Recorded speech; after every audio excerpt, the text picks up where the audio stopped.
Perdebatan soal baik buruknya game bagi kita emang gak ada habisnya ya. Sejak Pong dan Tetris muncul, sebagian orang bilang video game berdampak buruk bagi kita. Tenang, mereka belum sadar aja kalau bermain game ternyata masih 11-12 dengan nge-gym. Tapi bedanya, game bertujuan untuk melatih otak, sedangkan nge-gym untuk latihan otot. Kelihatannya sih cuma aktivitas buat hiburan saja, tapi ternyata game bisa membantu meningkatkan jumlah materi abu-abu di dalam otak.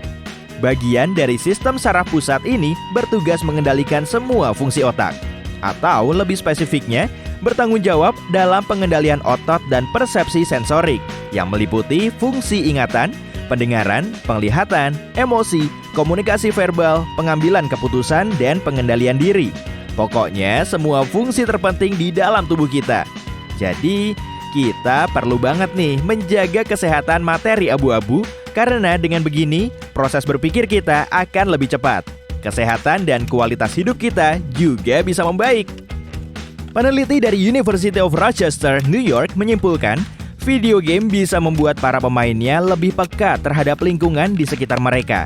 Game action terbukti bisa meningkatkan performa mereka dalam uji visualisasi sampai 25% dibandingkan game biasa. Kelebihan ini nggak cuma berlaku di video game, tapi juga bisa meningkatkan skill yang diperlukan dalam kehidupan sehari-hari. Contohnya, skill saat menyetir atau mencari teman di dalam kerumunan.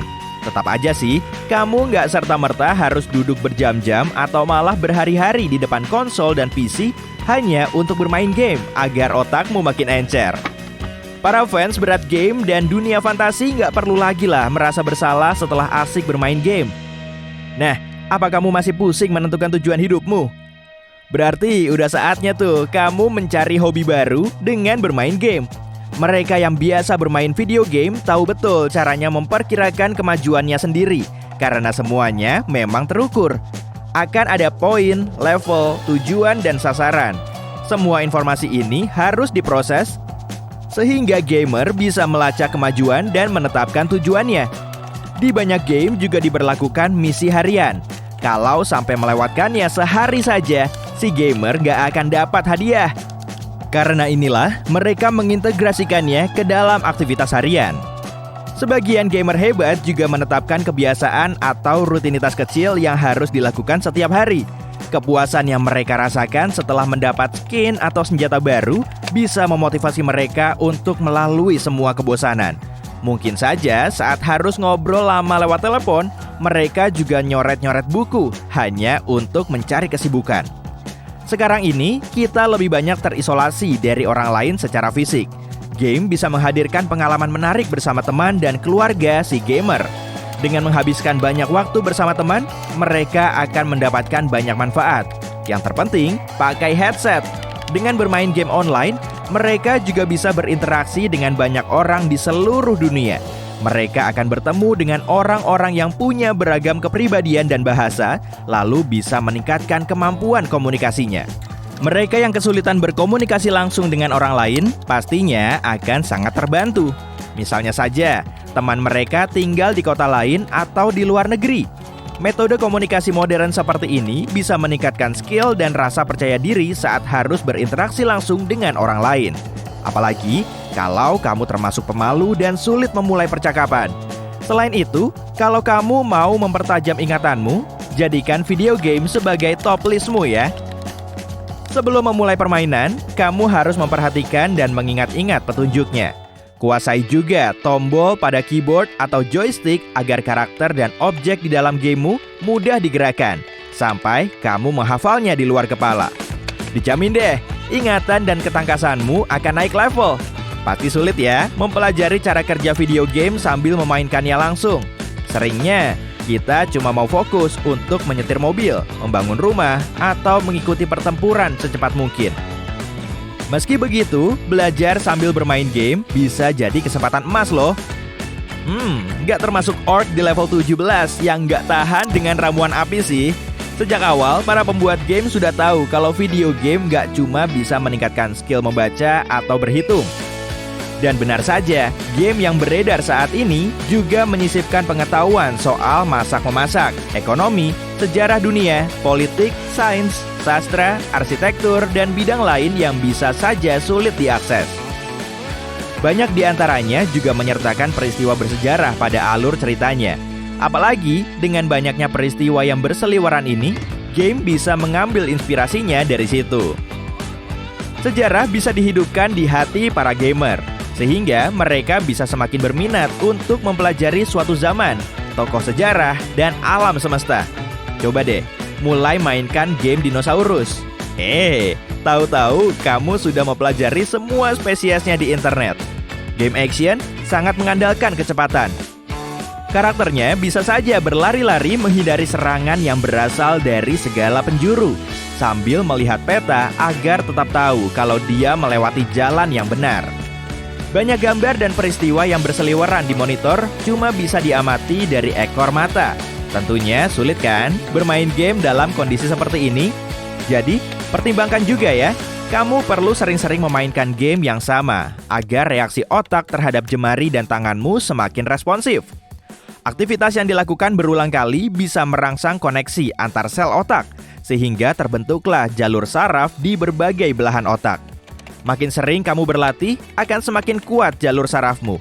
Itulah yang menjadi dasar struktural dalam belajar.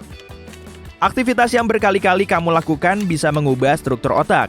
Dengan mencurahkan waktu dan energimu, kamu akan semakin mahir dalam melakukan gerakan menghindar, membangun konstruksi di video game, atau memukul bola bisbol sampai keluar taman.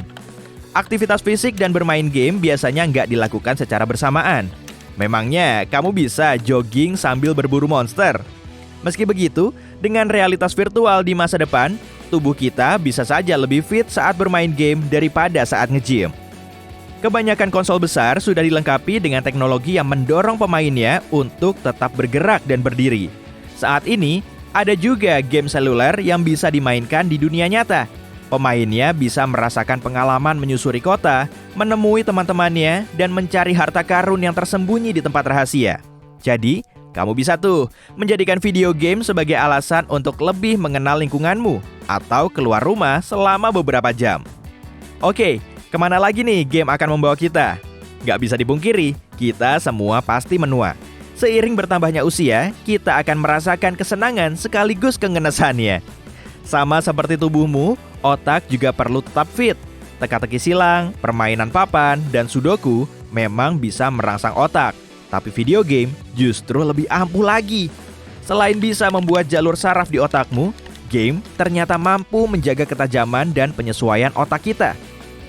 Banyaknya tugas yang harus kamu lalui di video game akan melatih otak dan mempertajam pikiran. Woi, nonton TV-nya jangan terlalu dekat dong, nanti matamu bisa rusak. Kamu ingat dengan kata-kata ini? Duduk terlalu dekat dengan monitor memang kurang bagus untuk mata, tapi sebetulnya bermain game bisa meningkatkan ketajaman mata. Penglihatan para gamer lebih tajam dari manusia rata-rata. Nah kan, memelototi monitor ternyata bisa bikin kamu lebih awas. Suatu penelitian dari McMaster University membuktikan bermain video game bisa mempertajam penglihatan. Game bisa mengasah otak kita untuk melihat hal-hal detail, serta mengikuti gerakan dan perubahan cahaya. Setelah memainkan video game action selama lebih dari 40 jam dalam sebulan, mata dari kebanyakan pasien terus membaik. Kalau temanmu masih aja kepo dengan hobimu bermain game, bilang aja, kamu lagi berusaha mempertajam penglihatanmu, oke? Dalam video game multiplayer, pemainnya harus membentuk tim dengan pemain lain. Ada juga game yang memerlukan pemimpin. Ketua tim ini berhak menentukan komunikasi antar pemain, membuat strategi, mengidentifikasi kekuatan dan kelemahan tim, serta membuat anggota timnya tetap fokus pada tujuan. Para pemain harus segera mengatasi masalahnya sambil tetap mengedepankan sasaran jangka panjang. Kemampuan ini akan semakin terasa dan bisa terus beradaptasi dengan banyak tim di berbagai lingkungan permainan dan skenario. Dalam bisnis, skill kepemimpinan seperti ini perlu dimiliki oleh para supervisor, manajer, dan CEO. Baik sebagai pemimpin maupun anggota tim, kamu akan mendapat pengalaman yang bisa diterapkan di dunia kerja. Kamu pasti nggak mau kan mengalami kegagalan yang menyakitkan itu setelah berusaha mati-matian? Kalau sudah begini, kamu perlu memulai dari awal lagi. Kehilangan semua poin, mencoba mengingat-ingat lokasi jarahanmu, dan sebisa mungkin berusaha mendapatkannya lagi. Emang benar, video game gak akan membahayakan jiwamu, tapi kamu perlu mempertaruhkan karakter dan semua kemajuanmu. Para gamer bisa segera mencari tahu cara menavigasi dunianya, dan terbiasa menghadapi hal-hal yang tidak terduga. Dalam video game, yang ada cuma menang atau terus berusaha. Dengan begini, kamu bisa belajar dari kesalahanmu sambil terus naik level sampai finish. Makanya, video game bisa membuatmu lebih pede dan terus gigih dalam mencapai tujuan. Selain itu, kamu akan menjadikan setiap kesalahanmu sebagai peluang untuk belajar. Video game yang simple dan mudah diakses akan membuatmu happy, relax, dan terhindar dari baper. Kita semua boleh kok santuy sebentar, dan video game bisa menciptakan kenyamanan yang pastinya kita perlukan.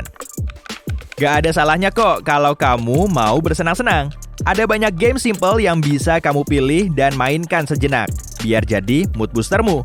Cari saja yang bisa kamu mainkan. Selamat bersenang-senang!